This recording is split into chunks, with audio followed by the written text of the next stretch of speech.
Folks, if I could encourage you to take your seats. We're not going to have a vote right now, but we're starting 3 clicks after the hour. So please take your seats.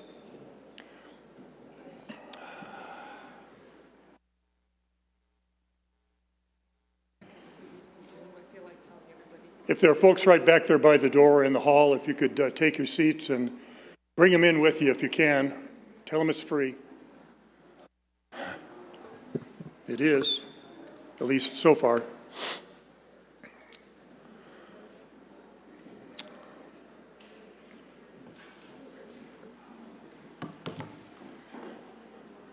All right, very good. Thank you very much. And good afternoon to you all, and welcome to the panel on the 1972 Montana Declaration of Rights.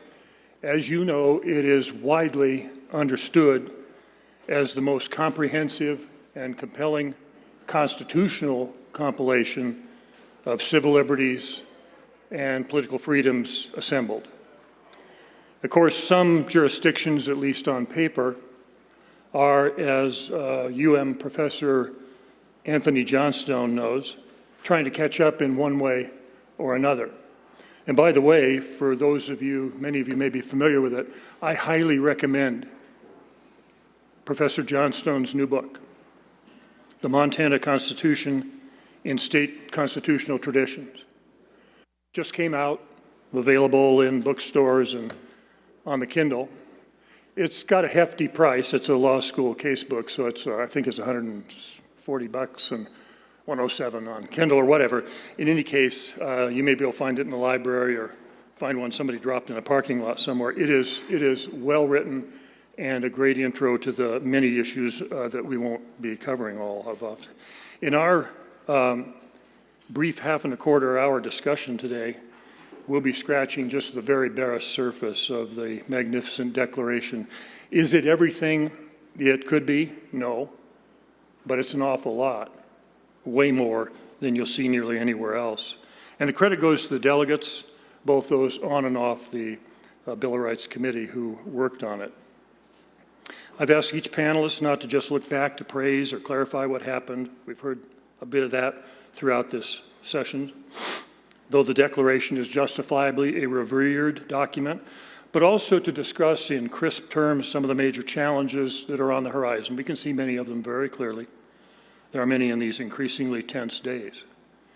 Each agreed they're going to take about 10 minutes in the first go-around, and then we'll follow with some looks forward as the Spirit moves each of them.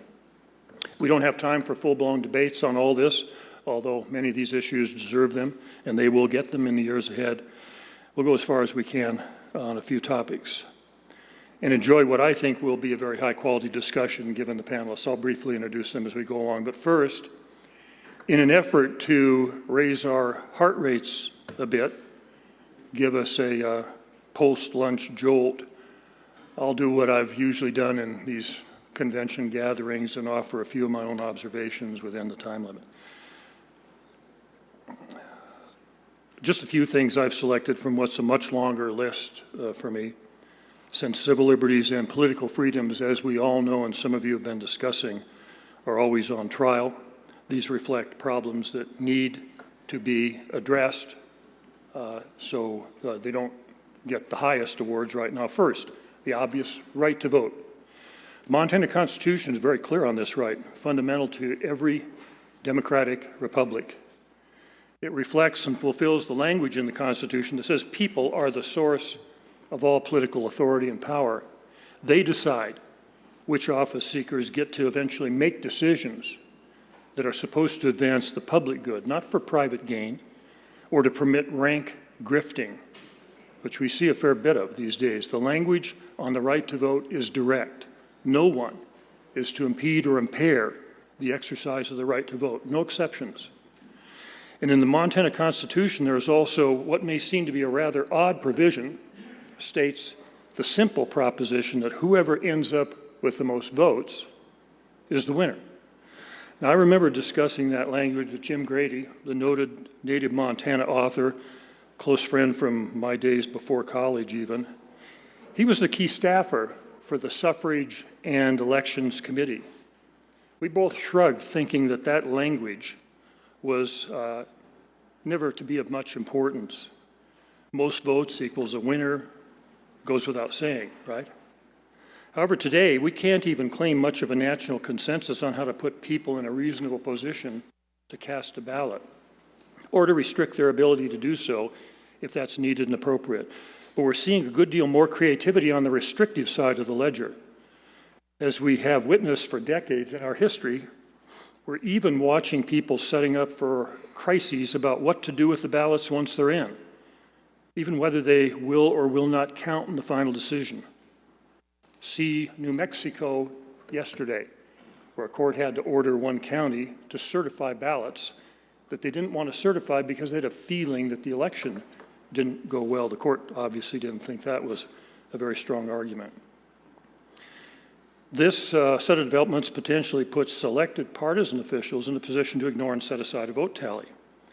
And these efforts are focused in key swing states where carefully chosen election officials could determine the winner of elections in the future.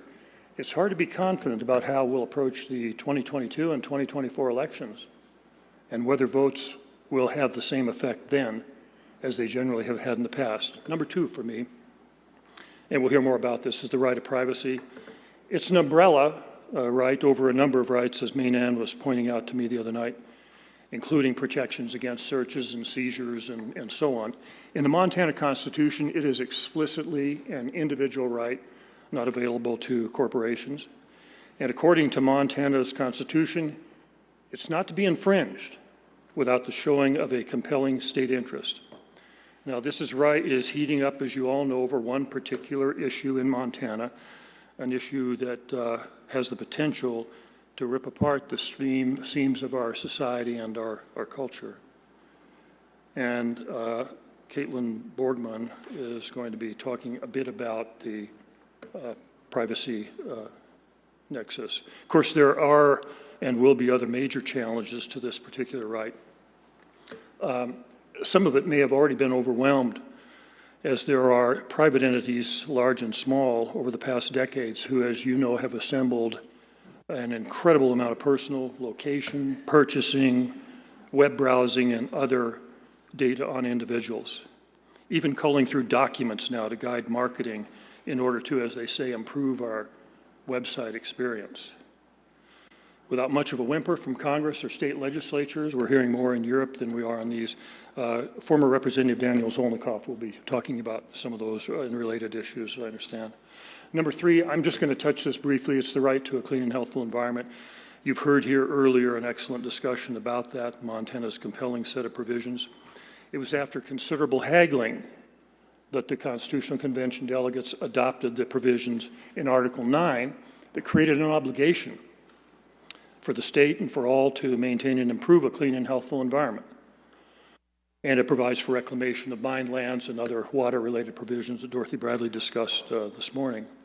To my mind, the strongest provision is the language offered by Reverend Bill Burkhart, and he deserves mention in any discussion of the clean and healthful environment. The language was adopted as an inalienable right to a clean and healthful environment, and I recall fondly my conversations with Reverend Burkhart about his proposal and was pleased when he offered it. And Chairman Wade DeHood stood on the floor, asked a question about whether the Reverend was trying to somehow greatly expand standing, the ability to sue. Reverend Burkhart responded that he was not an attorney and wasn't really about that kind of thing. Chairman DeHood accepted the amendment. It's been used to enable citizens to challenge some major threats on the Montana environment, and Tom France talked about that this morning. My main concern about the right is the failure so far to link it in any meaningful way with what I think is the greatest existential threat we face, and that's climate change. The debate over whether climate change is real is still heated and very divisive, as you all know. Other nations and some of the states and local governments in the U.S., and some responsible private entities, large and small, are taking action on that for this and future generations, as we always point out. Next, here's a good one. Though born and raised in Montana, northwest Montana, living where the winters were made more bearable by a freezer with elk and venison. I failed to talk myself out of at least mentioning this one, so I'm going to put my hand on the third rail for a brief moment. The Montana Constitution includes a strong individual right to keep and bear arms, one that was not predicated on a well-regulated militia, as was the U.S. Constitution provision, one that went beyond the earlier interpretations of the Federal Second Amendment, and that has stood since the state constitution of 1889. The right is straightforward, and there's virtually no chance, in my mind, here or in many other states, indeed in the country, that it will be changed or modified restrictively in any significant way. And I'm not intending to reopen the debate on the right here today.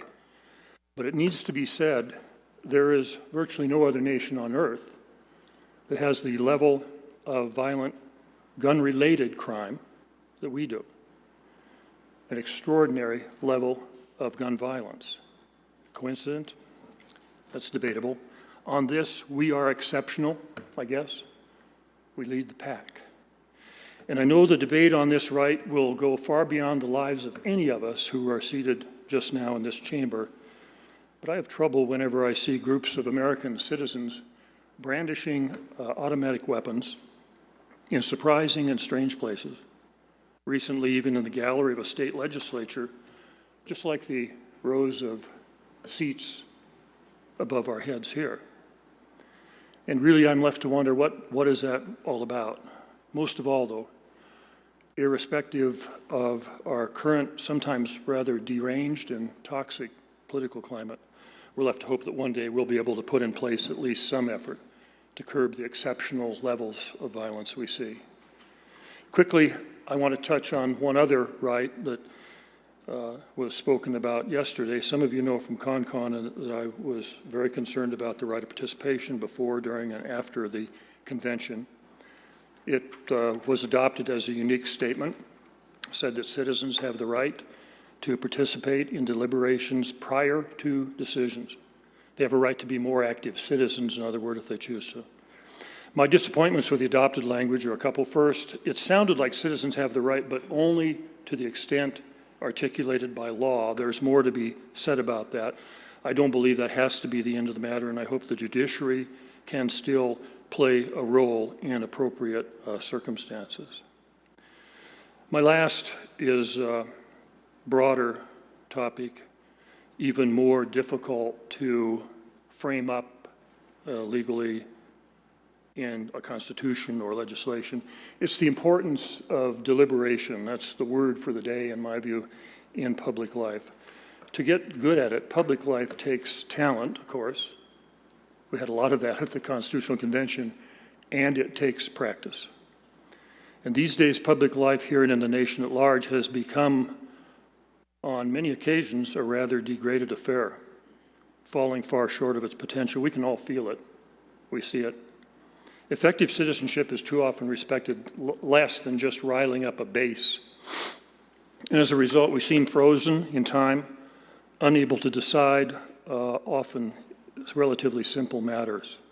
The most important thing about public life is the opportunity and the ability to deliberate, to come together, to fashion needed solutions. And many of you have heard me say this before, it's an old saw. Why did the Canadian cross the road? And the answer is it was to get to the middle. And it's not that they've lost their minds. They don't go there to become roadkill, okay? They go there to figure out how to collaborate, deliberate, and if possible, come up with solutions. And you heard a bit about that throughout this event. To my mind, at some point, civil liberties and political freedoms can end up meaning very little if we can't put a large dent in the practice we see too much of, where we're shouting about, seeking to intimidate, there's dissembling, and frankly, strong word, but there's just plain lying going on, lying to one another, or tolerating those who do, encouraging them in some cases. These things occur too often with a renewed intensity and impact using the newest technologies that we never get very far from. How many of you have gotten 10 miles from home for getting your cell phone, and you did what? You turned around the car, right? Who'd have thought 10 years ago that we'd be so wedded to those? So much of what we see turns out to be, okay, it's vile, unnecessarily belligerent, fact-free, in some cases demonstrably untruthful. There are ways around this. Dorothy mentioned some this morning, dealing with water. Former Governor Mark Roscoe, who's around somewhere, knows about collaboration in the fabulous Big Hole River country. Tom France mentioned the cleanup of the Clark Fork. And right here in Montana, we have the example, an excellent example, the superb work of the Constitutional Convention. 50 years ago, certainly the Con was one of the best, and that's why we celebrate what we celebrate this anniversary for. Okay, that was my turn. Let's get to the panel now. Let's turn first to Jon Ellingson, well known to many of you, former state legislator, distinguished lawyer in the Attorney General's office and with ACLU.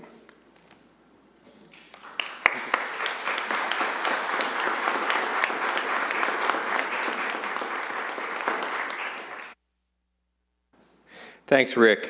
And I need to start out by thanking Jon Ellingson for inviting me to participate in this panel and to speak about the favorite part of that I have of this marvelous Constitution. Back in the day when Jon and I were in grad school together, I gave her a little help with her campaign. She had picked out a superb location for a sign on the corner of 3rd and Russell in Missoula. Do you remember that sign, Jon? And we worked hard to get it firmly in place.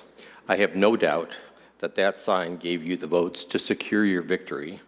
And in that small way, I'd like to claim some credit for helping elect this remarkable woman to this convention. Thank you. And I also want to thank Rick for letting me take on the assignment of human dignity to discuss it as I see fit, all within the framework of 10 minutes. It brings to mind the YouTube programs that promise to fully explain World War II in 10 minutes. That's the task ahead of me today and ahead of many of the panelists. Be that as it may, let me dive in and see what we can cover in the development over 2.5 millennia of our understanding of the meaning of a life that honors the dignity of each human being. Let's start with the words of our Constitution. Article 2, Section 4, titled Individual Dignity. Some constitutional scholars will say that you can't pay any attention to the title of a part of the Constitution. It's the wording itself. But I don't think you can ignore the fact that this section was titled Individual Dignity, and it helps inform us of what we mean by human dignity. And the wording of the section is as follows: the dignity of the human being is inviolable. Let me say that again. The dignity of the human being is inviolable. Anybody want to raise their hand and say what they think that means? Every day we see and read of the most despicable violations of human dignity. So what do we mean by when we say that the dignity of the human being is inviolable? And what are the attributes of a human life whose dignity has been violated, has been honored? I'll suggest an answer to this now, and we'll come back to it at the close of my comments. I'll paraphrase one of the leading scholars on the issue of human dignity. Aaron Barak, who was a former Chief Justice of Israel's Supreme Court. He puts it this way: a life whose human dignity is respected would be a life, quote, as a free being with unbridled autonomy. It is her freedom to write her life story. A free being with unbridled autonomy, with the complete freedom to write her or his life story. Consider the implications of this definition for public policy. They are myriad and profound, but they are fairly consistent with our evolving understanding of our humanness. Let's review some salient milestones, skipping quickly or entirely over the contributions of the Greek philosophers, the contributions of the great religions, and the contributions of the philosophers of the Enlightenment. Let's dive right into Osawatomie, Kansas in 1910. There, Teddy Roosevelt delivered his new nationalism speech that aspired, among many other things, to a nation that gave a living wage to all. This is over 110 years ago. In addition, a new nationalism aspired to safe working conditions and specific protections for working women and children. Racing ahead to the days of the Depression, FDR continued the Rooseveltian tradition and called for a recognition of the four freedoms for all: freedom of speech, freedom of worship, freedom from want, and freedom from fear. He also called for a new Bill of Rights, a second Bill of Rights, an economic Bill of Rights that provided or would provide for medical care for all, Social Security, decent housing, adequate income for each one of us. Eleanor Roosevelt continued the family tradition as she worked for the Universal Declaration of Human Rights in the United Nations and had that declaration adopted with the vote of the United States. I'll add, sometimes people wondered, did the United States really sign on to that declaration? Yes, we did. And it contains a comprehensive definition of what a dignified life should contain. So it was adopted by the UN, and with the United States voting in favor of it. At about the same time, Germany adopted a post-war World War II constitution that was truly remarkable.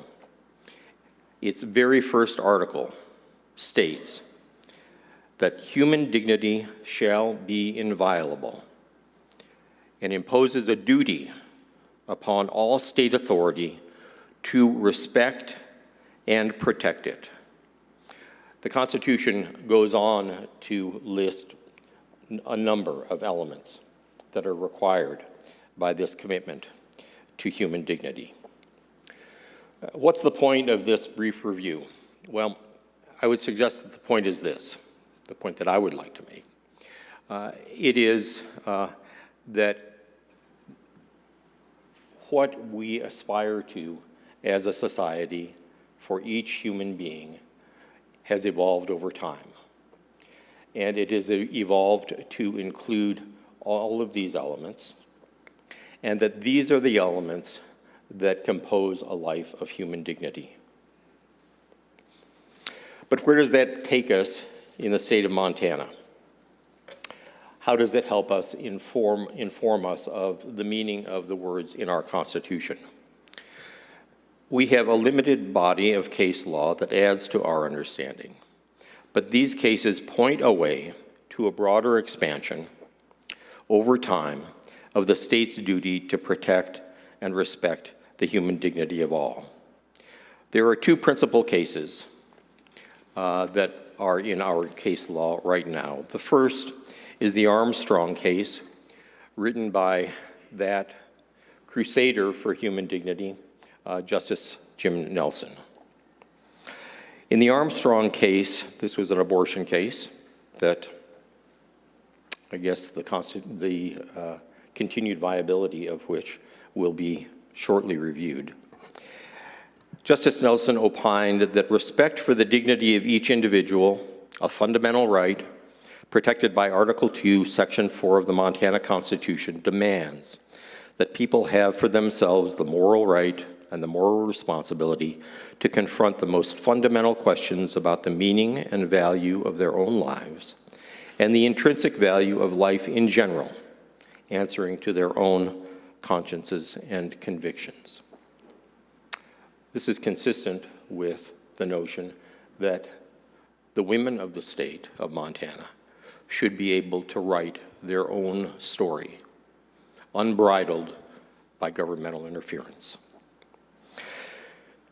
Justice Nelson brought together the right of privacy, Article 10, together with Article 4 and the dignity provision, and used the dignity provision to augment and strengthen our understanding of the right of privacy. The second case in our limited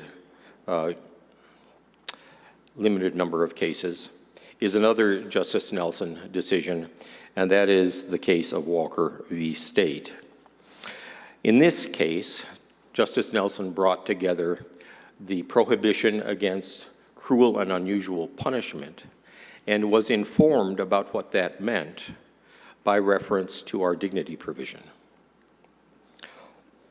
He stated that our Constitution forbids correctional practices which permit prisons in the name of behavior modification to disregard the innate dignity of human beings, especially in the context where these persons suffer from mental illness.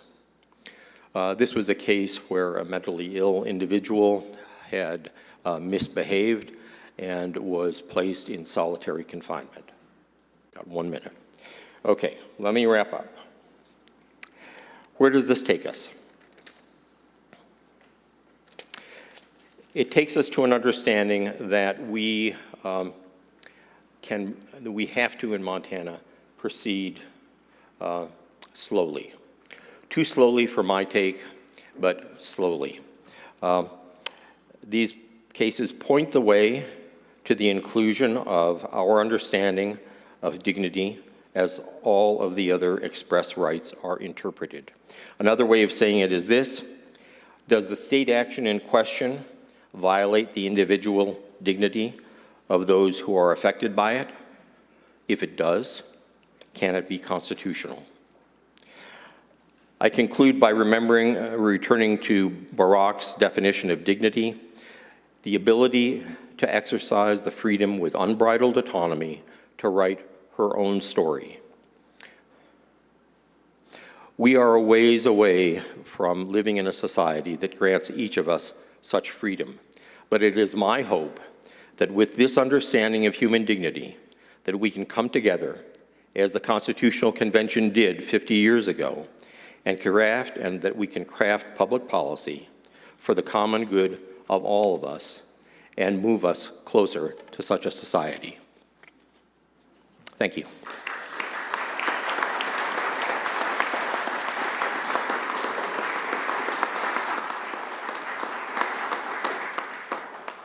Thank you, John, and I'm sure Maynard thanks you for the help you gave her along the way. Next, fresh off of the jet from the Mediterranean area, right? Well known in the courts and in her high-quality public life, Executive Director of Montana ACLU, Borgmann. Thank you, Rick. Excuse me.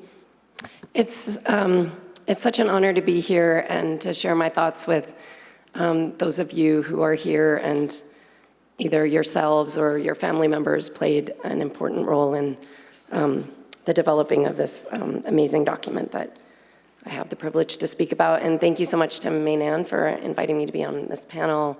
It's also an honor to be here with Rick, who played such an important role in the study for the Declaration of Rights. So as Rick mentioned, I'm going to be focusing on the right to privacy and specifically the aspects of the right to privacy that deal with the right to make independent, autonomous decisions about matters of profound personal importance. So I'll start by reading the language of the right to privacy in the Montana Constitution, which is in Article 2, Section 10. The right of individual privacy is essential to the well-being of a free society and shall not be infringed without the showing of a compelling state interest. Before I focus in on the Montana constitutional right to privacy, I want to just give a little bit of background on the right to privacy in American law generally. The right to privacy has been understood as being a facet of American law, including constitutional law, going back to at least the 19th century. There was a really formational article by Louis Brandeis and Samuel Warren in the Harvard Law Review in 1890, in which they talked about the right of privacy as an incredibly important right and it being the right to be let alone. They also talked about privacy as a principle of an inviolate personality. There are a few different facets to the right of privacy. Different people talk about them in different categories, but the basic three categories include informational privacy, which I know you'll hear more of from Daniel. So that's basically the right to have our information kept private unless we choose to disclose it, our personal information. There's also a spatial aspect to privacy. So if you think about search and seizure law, for example, the right to have our home, our property protected from governmental interference. And then there's decisional privacy, which is the aspect of privacy that I'm going to be focusing on. The right to privacy was broadly articulated by the United States Supreme Court in the decades leading up to the adoption of the Montana Constitution in 1972. And it was articulated by the court to encompass a wide array of decisional privacy. Again, I'm going to be focusing on that, so not on the informational and spatial aspects of privacy, but just focusing on decisional privacy. There were Supreme Court decisions focusing on the right of parents to direct the upbringing of their children. So specifically two cases, one that dealt with children's ability to be able to learn foreign languages in school, and another one of children to be able to attend private rather than public schools. Also, the right of married couples to use contraception, and then soon thereafter, the right of unmarried couples to use contraception. The right to marriage, including interracial marriage. And the right to have and watch pornography. And the right to abortion was not decided by the time the Montana Constitution was adopted. Roe v. Wade was decided in 1973, but it had reached the US Supreme Court by 1970, and it was argued twice, actually, and the first one argument was in December of 1971. The US Supreme Court did struggle not to decide that there should be a right to privacy. In fact, most of the decisions that I mentioned to you were decided by large majorities, but rather did struggle to figure out where in the US Constitution this right would be grounded, which constitutional provision, because, as Rick mentioned, the right to privacy is not explicitly mentioned in the US Constitution. So the delegates to the Montana Constitutional Convention would have been well aware of this jurisprudence that I just laid out. And so it's clear that they did something very different and put an explicit right of privacy in the Montana Constitution. And in addition to being explicit in the Constitution, which is incredibly helpful for judges, the right is articulated as essential to the well-being of a free society. So I'm going to get back to that a little bit more in a moment. And also they made the standard of judicial review explicit. So they mention, the provision mentions the need for the state to show a compelling interest before it can infringe on an individual's right to privacy. And that's known as the strict scrutiny test in law, both at the federal and Montana levels. We also know that the right to privacy warrants strict scrutiny because it's placed in the Declaration of Rights, and all of the rights in the Declaration of Rights are considered fundamental. So the delegates were clear that the right to privacy would be a broad right with flexibility for the court to articulate further what is encompassed within that right. And early on, the Montana Supreme Court affirmed this. As early as the early 1980s, the Montana Supreme Court affirmed that the Montana constitutional right to privacy was a separate right from that found in the United States Constitution and was broader, more protective than the right to privacy in the US Constitution. A really important decision that applied that to the decisional autonomy that I'm talking about, the right to make intimate personal decisions without undue interference from the state, is the decision of Morrison versus State in 1997.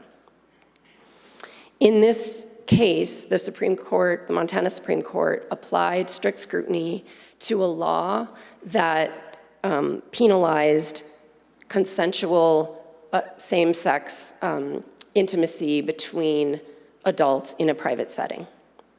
4 courageous Montanans challenged that law, and the court found that the law was unconstitutional under the Montana right to privacy. The court looked at whether to define privacy, which seems like a broad amorphous term, but if you think about it, we sort of all have a sense of what our privacy means, right? And the court talked about applied law from US Supreme Court precedent saying that whether privacy is invaded depends on whether the person had an actual subjective expectation of privacy and whether that expectation of privacy was reasonable.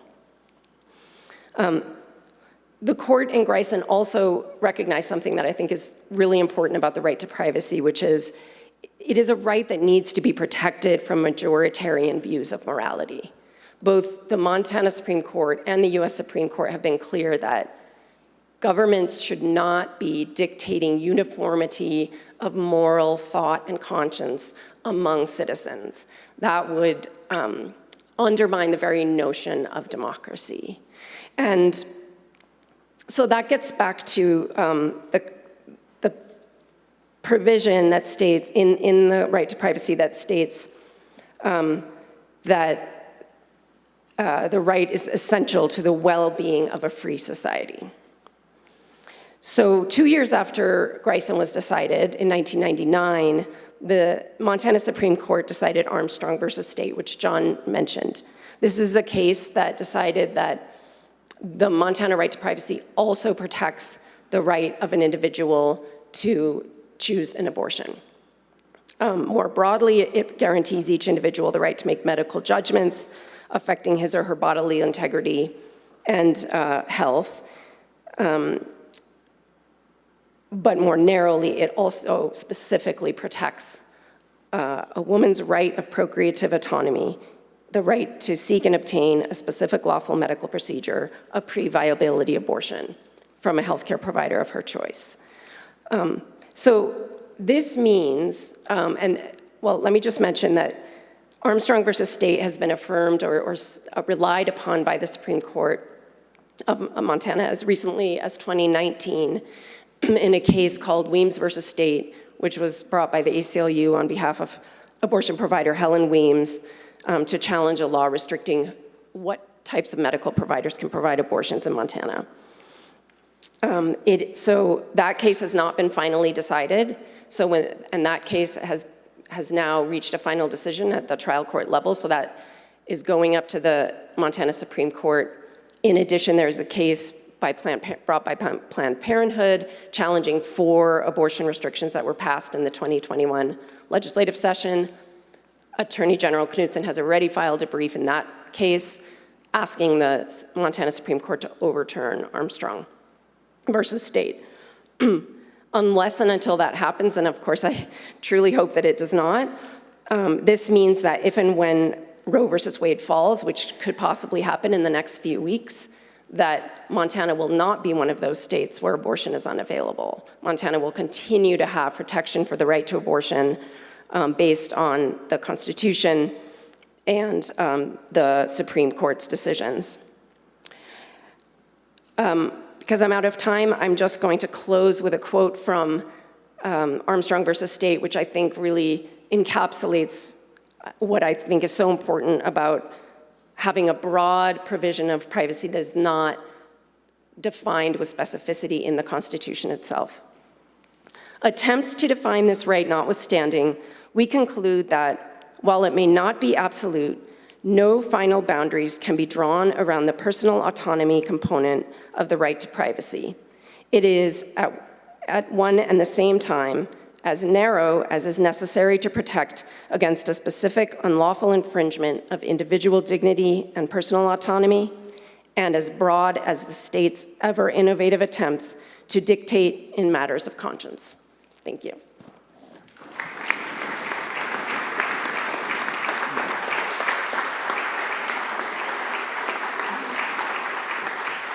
Caitlin, thank you and welcome home again. Let's turn to John Morrison, widely respected former state auditor, and out of the shadow descendant of someone a number of us are old enough to know well, the highly regarded state Supreme Court Justice, Frank Morrison. Welcome, John.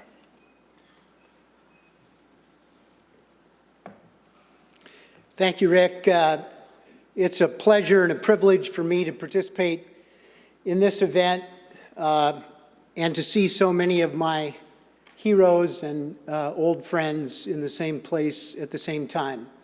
My friend Jon Ellingson teased me a little bit about being dressed up. He said I looked like I was getting ready to give an argument in the Supreme Court.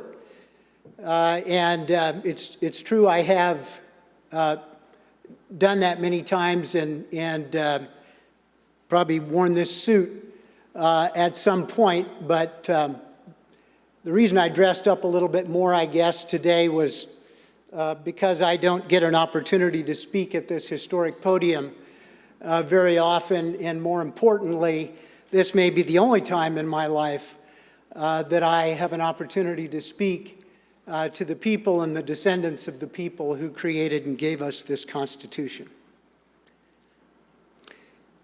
The Montana Constitution's Declaration of Rights remains the strongest assemblage of protections of civil liberties and political freedoms ever put to paper and adopted.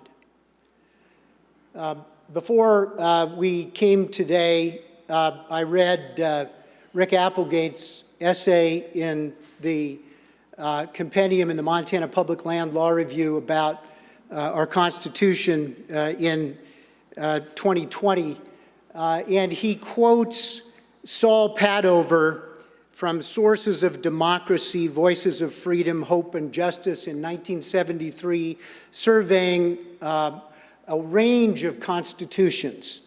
And those were his words, that the Montana Constitution's Declaration of Rights remains the strongest assemblage of protections of civil liberties and political freedoms ever put to paper and adopted. What you and your ancestors gave us 50 years ago was a rare and beautiful gift. And we are lucky to have it in Montana. Thank you. At the outset, I'd like to make a few comments about the role of the courts in preserving the Declaration of Rights. Yesterday and today we have heard speakers refer to judicial decisions that interpret and apply these constitutional provisions. I would like us to think for a moment about the importance of an independent judiciary in protecting the Constitution that you created 50 years ago, including this remarkable Declaration of Rights. Rick's 2020 article also notes that the Montana Code Annotated compiles abstracts of the cases that specifically deal with the Montana Constitution. There are about 1,300 pages of case-related text in the most recent volume of the Montana Code Annotated. Of these, over 2/3, some 950 pages, are lawsuits involving the Declaration of Rights. What is happening in these lawsuits?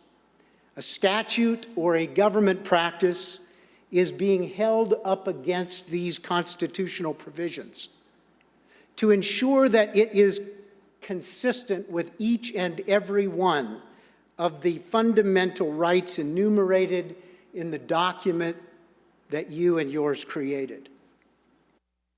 This tradition is uniquely American. It comes to us from the 1803 case Marbury versus Madison, and was quoted and applied as recently by the Montana Supreme Court as 2021 in Brown versus Gianforte, in which the Supreme Court unanimously rejected the legislature's attempt to subpoena documents from the court. The language from Marbury that was just quoted by our Supreme Court says, among other things, the Constitution is the fundamental paramount law, and the fundamental theory of every such constitutional government is that an act of the legislature repugnant to the Constitution is void. And the words that every law student and political science student in America learn: it is emphatically the province and the duty of the judicial department to say what the law is, and of necessity to expand and interpret that rule to resolve any conflict of law. What does this mean? It means that the Declaration of Rights is not simply an aspirational list of things that we believe in. It is the supreme law of Montana. It means that the Montana Constitution is a living document that is engaged on an almost daily basis in battles that are fought over the values and the rights that were ordained 50 years ago. I'm looking at Jim Malloy, whose battles helped breathe life into and define the right to equal education. My former partner, Mike Malloy, who has battled for 47 years to breathe life into and defend and define the right to open government and the right of the public to know. My law partner currently, Kim Wilson, who was involved in the case that helped define and breathe life into the right to a clean and healthful environment. It means the rights that were enshrined in this document are constantly being tested and defined. It means the scope and the force of each fundamental right is dynamically and wholly dependent on the willingness and the authority of the courts of Montana to recognize the rights and guard their territory from legislative encroachment. When you walk into the federal courthouse in Billings, there is a quote from Alexander Hamilton, the Federalist number 78, and it says, "There is no liberty if the power of judging be not separated from the legislative and executive powers."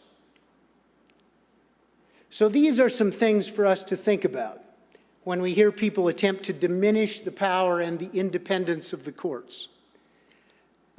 We lawyers used to go on May 1st, which is also Law Day, to the high schools and talk about law. And when I first started doing that as a young lawyer in the late 1980s, my dad had been on the court, and he had done that at a high school class while he was on the Supreme Court, and he arrived, and the teacher talked to him before class, and he said, "What have you taught the students so that I kind of know where they're at?" And the teacher said, "Well, I've taught them that there's the three branches of government, that we have the legislative, and below that the executive, and below that the judicial." And my dad said, "Well, you got that half right," and then proceeded to introduce a different thought to the students.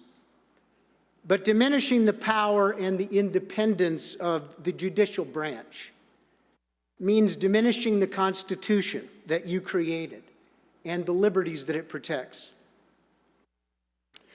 Now, I only have 1 minute left, so I'm just going to mention the full legal redress clause. One of the declarations of rights that gets a little less attention is Article 2, Section 16, which says, "The courts of justice shall be open to every person, and a speedy remedy afforded for every injury of person, property, or character. No person shall be deprived of this full legal redress for injury," and then it says, "incurred in employment," etc.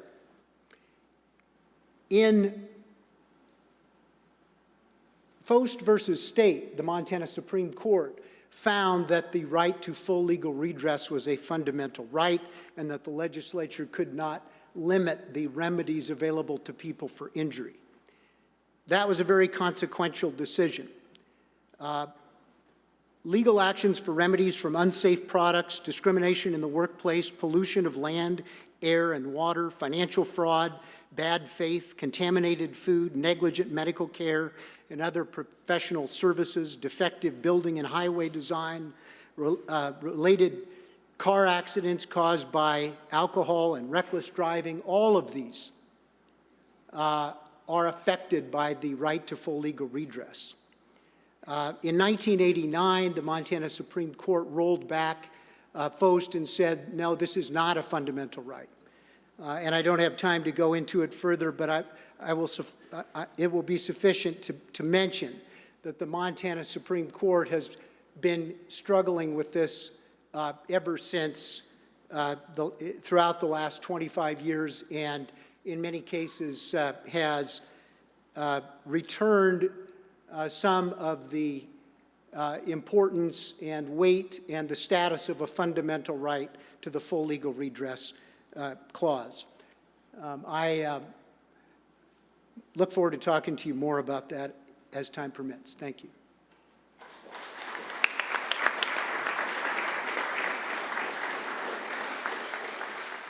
John, thank you very much for cramming all of that in. We turn next to Marieke Beck, known to many of you. She toils in the Key Agency. She's the Bureau Chief of the Human Rights Bureau. That's the place where a lot of the real and hard work on gender equity gets done. Thanks for joining us. Thank you. Good afternoon. Again, my name is Marieke Beck, and although I am a Montana Constitution superfan, I am not a constitutional scholar. One thing I know is that all of us have our copy of the Constitution. I'm resisting the urge to wander around and have the delegates sign it. I see the faded versions over here and over there. Again, I am the Bureau Chief for the Montana Human Rights Bureau, and I have had the great fortune of working with the provisions set out in Article 2, Section 4 for over 20 years. I want to start by thanking everyone that made today possible. This is a magnificent gathering. I want to use this opportunity to say thank you to the delegates and the staffers for all their work some 50 years ago. If you're not familiar with the Human Rights Bureau, the Bureau is the agency that enforces the Montana Human Rights Act and the Governmental Code of Fair Practices. These are our state laws that prohibit discrimination. You can find these at Title 49, Chapter 2 and 3. It started back in 1974, yes, it was an even year, when the Montana Human Rights Act was passed. Obviously, this was shortly after the Constitutional Convention.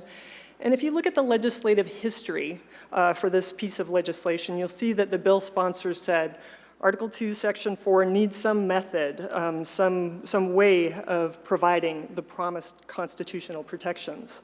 So I'll start by addressing what is considered by some to be controversial. The administrative process set out in the Act is an exclusive remedy, meaning if you want to recover, if you're seeking redress, you have to start by filing your discrimination complaint with the Bureau. So when a person, which we refer to as a charging party, files with the Human Rights Bureau, an investigator is assigned, and we conduct an investigation. We're there to determine whether the allegations in your complaint are supported by a preponderance of the evidence. Through the years, some folks, even in this room, have told me that they are aggravated by this. Attorneys argue that a charging party should be able to file directly in the district court without having to walk through the state's administrative process. And while I would agree that the administrative process is not perfect, I don't think that a judicial filing is necessarily the better route. I would argue that a complaint of discrimination is different than other types of personal injury. If there's an entity out there that is discriminating based on protected class, and I want to talk more about protected classes here in a moment, the person that files may be injured by the discrimination, but so is anyone else inside that protected class. And so I'll just give you some context.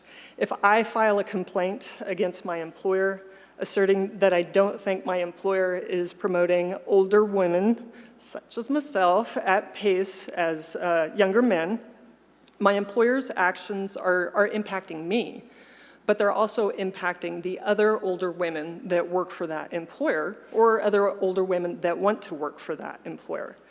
And so if there is discrimination, I would argue there needs to be redress to correct the broader problem. By requiring a party to file with the state can step in and ensure the discrimination stops. The state can also give the respondent the tools it needs to ensure it doesn't happen again. At the Bureau, we have an entire program dedicated to fixing discrimination. It's our Targeted Equitable Relief Program, and I invite you to learn more about this. And despite the fact that I am an attorney, surrounded by attorneys discussing a legal document, again, I'm not necessarily convinced the court system is the best method for addressing discrimination. Yes, the court can ultimately serve as a check on the administrative process. The Montana Administrative Procedures Act ensures that, but having a state agency that addresses discrimination does make the process undeniably more available. At the Bureau, there's no charge for filing a complaint of discrimination. If you have a viable complaint, you can bring it to the Bureau and we will investigate. Done and done. You don't have to be represented by counsel. At this stage, at the informal investigation stage, neither does the business or entity against whom a complaint is filed. I know that some attorneys argue, in fact, some folks in this room, that it's too easy to file with the Bureau, but we do operate quick and light. The other thing I would point out is that the Bureau offers an extremely successful mediation program. We have about an 80% solve rate if you walk your complaint into our mediation program. I often joke that the Bureau's motto should actually be making people talk for almost 50 years. Our mediation program is 100% voluntary. It is 100% free. So now back to that term protected class. Protected class is the group of people that are legally protected from discrimination. I think this is a super interesting topic, and we could spend all day talking about this. So if you're out there wandering the landscape of different federal and state laws or constitutions, you'll find a wide variety of protected classes. But to the point, the protected classes set out in Article 2, Section 4 don't match up quite nicely with the Montana Human Rights Act Governmental Code of Fair Practices. They do say different things. Article 2, Section 4 says that no person, and that's important, shall discriminate against any person on the basis of race, color, sex, culture, social origin or condition, or political or religious idea.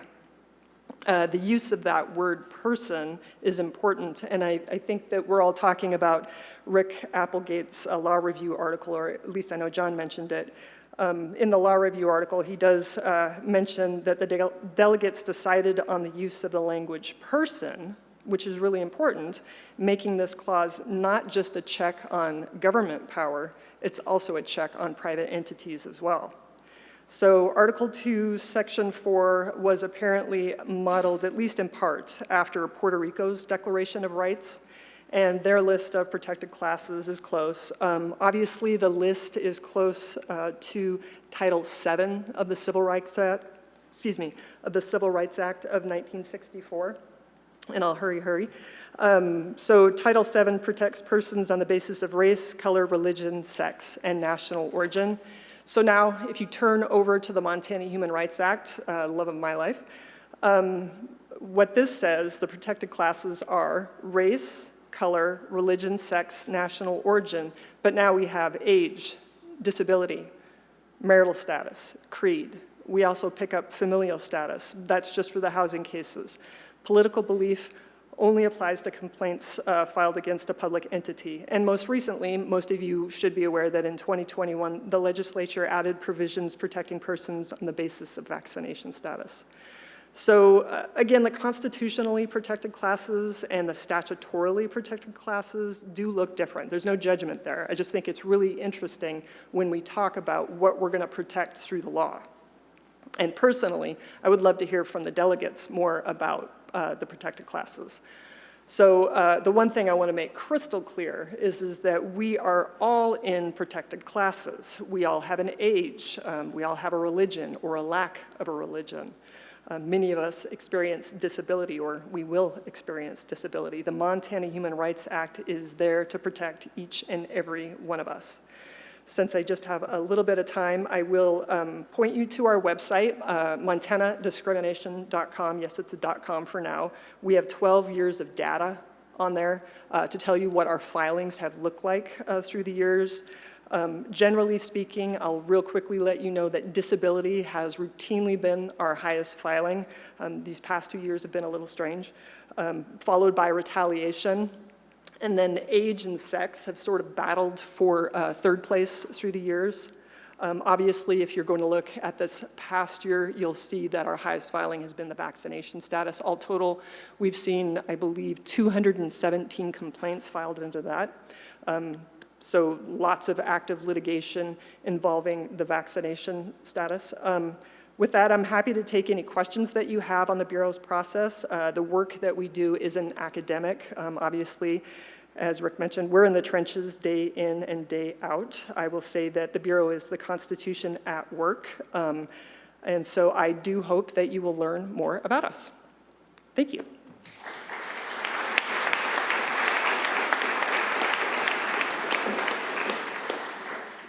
Can't you just tell we're stuffing 150 pounds of law into a 30-pound bag here?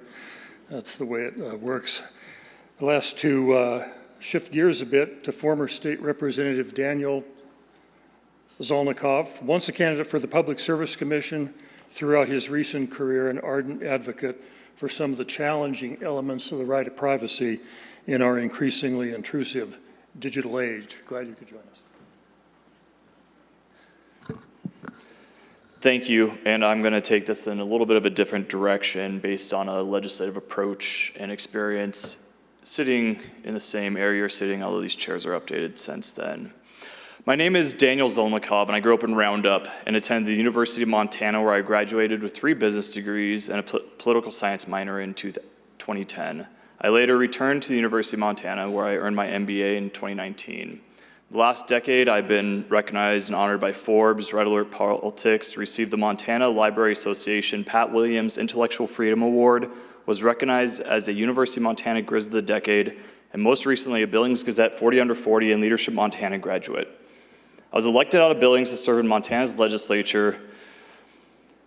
In 2013, served 4 terms through 2020, where I dedicated 8 years of my life passing bills that I believed were instrumental for a free society. And as you know, the legislature's primary role is to enact the Constitution. Most of my legislation helped further implement Montana's Declaration of Rights.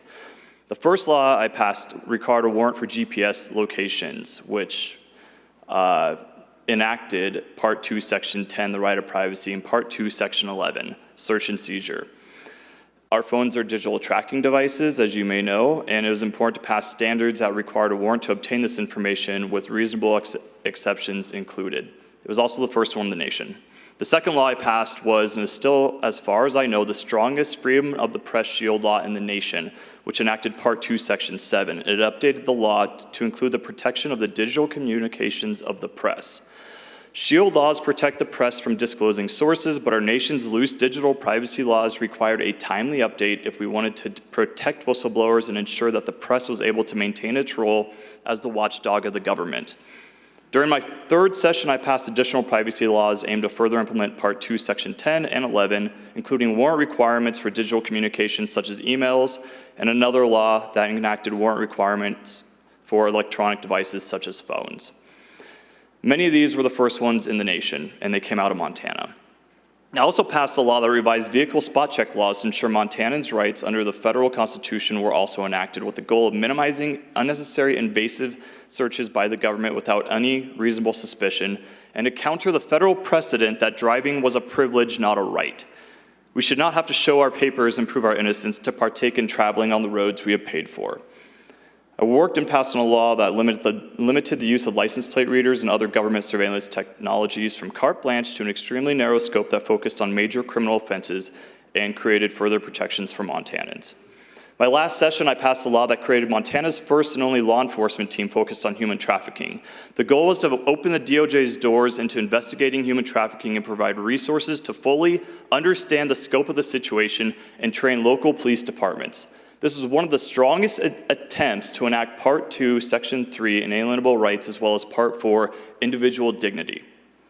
Now, the question you should be asking is why? Why would anyone dedicate their 20s and early 30s to such policies, especially when they have no background or education in any of these areas? Here are my reasons. When people live in an open environment without fear, they have the greatest opportunity to grow and thrive. When people live in a world of fear, they learn to react, and their main goal becomes self-preservation and survival. Fear of the government shadowing, watching, and tracking our every move results in a psychological form of censorship. Instead of our mind being able to fully engage, we spend half of our thoughts making sure that what is said is not said improperly or could not be used against us in the future. We live in fear, we self-censor when we know we are being watched and listened, just as when you change your tone and word usage when you have a conversation at a restaurant versus at home. Even if we don't realize we are censoring ourselves, we still unwittingly do. And when we do, we limit our ability to discuss, perceive, and grow as human beings. Instead, we adjust into more of a survival-type mode where we live in fear, maintain our silence, and become defensive. This results in spending more time thinking about what we aren't allowed to say instead of using this time to process our environment, understand others, and understand ourselves. We shut off our wizard brain and run on our primal or lizard brain. In other words, we don't thrive, we survive. Against popular opinion, free society is not synonymous with a safe society and vice versa. Sometimes people say things we don't like, but as the famous quote goes, I disagree with what you have to say, but I will defend to the death your right to say it. My intent was to enact some of the nation's strongest precedents to support a free-thinking, uncensored future where human potential could be still reached alongside technology. By imposing basic sideboards, the goal is to set a clear path where technology could be used appropriately, but ensure it would not unintentionally hinder this future through safety mechanisms, also known as mass surveillance. But how I was naive, although I would prefer the word idealistic. I wanted to invoke liberty for Montanans. I thought liberty was free from fear or restraint of government. What I missed was that liberty was a condition of being free from fear or oppressive restriction or control by a government or other power. Oppression is also the social act of placing severe restrictions on an individual, group, or institution. This can be done by censoring them, ostracizing them, or just not inviting them to the table. As I learned from my time in Leadership Montana, it's important to invite the stranger. I was worried about government censorship impacting our society, but I'm now worried about a much bigger and broader trend. The social warfare that has overtaken our state and country has implemented more fear and censorship than anything our government has done in recent history. If you want an example, you have nowhere else to look but right in front of you. Montana is over 60% Republican with conservative beliefs, but today The only rights being discussed are more similar to those in San Francisco or Portland. I helped check a box to show the other side of the aisle is represented on this panel. But the issues I've been asked to discuss are extremely bipartisan and audience approved. Please let me ask, where are the people who passed the Vaccination Freedom Bill last session that implemented the human dignity section found under Part 2, Section 4 of the Constitution? Where are the people who have spent years working to enact Part 2, Section 12, the right to bear arms?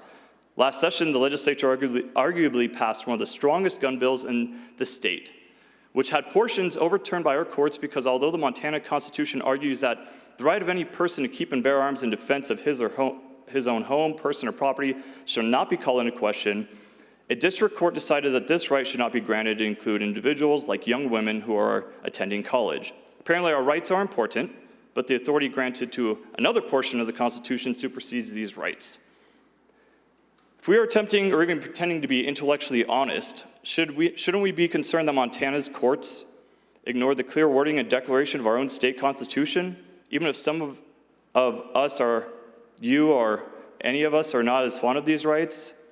I would hope so. How about the Supreme Court's efforts to permanently destroy public records? The fact is not complied with a single public records request in the past year. An entire branch of government is in fact acting completely contrary to Part 2, Section 9, the public's right to know. These are supposed to be the fundamental rights that our entire Constitution is based on. I think not. And how about the folks who've worked diligently on Part 2, Section 5, the freedom of religion? Were they invited? No. I would argue that many Montanans would find these sections to be the single most important rights of our entire Constitution, but it didn't seem to fit the narrative. I wanted to have a thought-provoking discussion, but instead I kind of find it that as I was selected as a relatively calm, thoughtful, and non-controversial figure who would indirectly contribute to the censorship of this organization's perceived controversial parts of the Declaration of Rights, that I would share my thoughts in this form. It is as if rights matter if they're the rights we believe matter. Although I have not worked on some of the above-mentioned portions of the Constitution, I believe it is my responsibility to at least have them be acknowledged today. Rights are not subject to the personal whims and wishes of the majority. They're inalienable and protect the minority down to the single individual. Censorship is the very thing I spent years fearing government would impose, but we have instead imposed it upon ourselves. These empty chairs, they represent the rights that won't be discussed, the portions of the Constitution that have been ignored, misused, or trampled over, and the people not invited or represented during the celebration. The agree with me or I'll cancel you and call you racist, sexist, uneducated, or whatever has ran its course. It's a social approach to censorship, the very thing I started in 2013 to fight against, fearing it'd come from government. The use of censorship does not result in equality or human development, and never will. If you have a different perspective, you get a label, or in today's case, you simply don't get invited to the table. My warning to those knowingly or unknowingly enacting censorship is this: don't be fooled. It will continue to result in the silence seeking an outlet, and people wonder why voters come out in droves to vote for the Trumps and Brexits of the world. I'm proud of the work I and many others have done to protect our rights, and I'm also thankful for the opportunity to share my perspective today. But I believe we've missed the major opportunity to have a real discussion about the purpose of the full spectrum of rights contained in our state constitution. Thank you, and have a good day.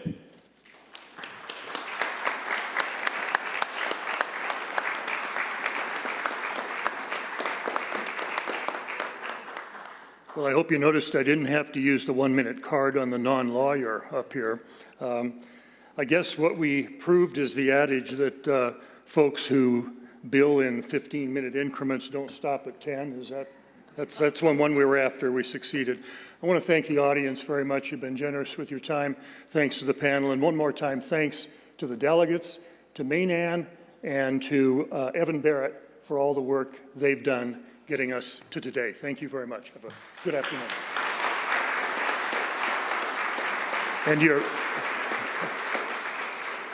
And your next subject is taxes. Have at it.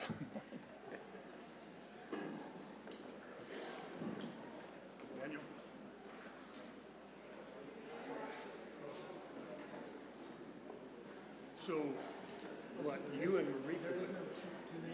No, we learned that that's planned.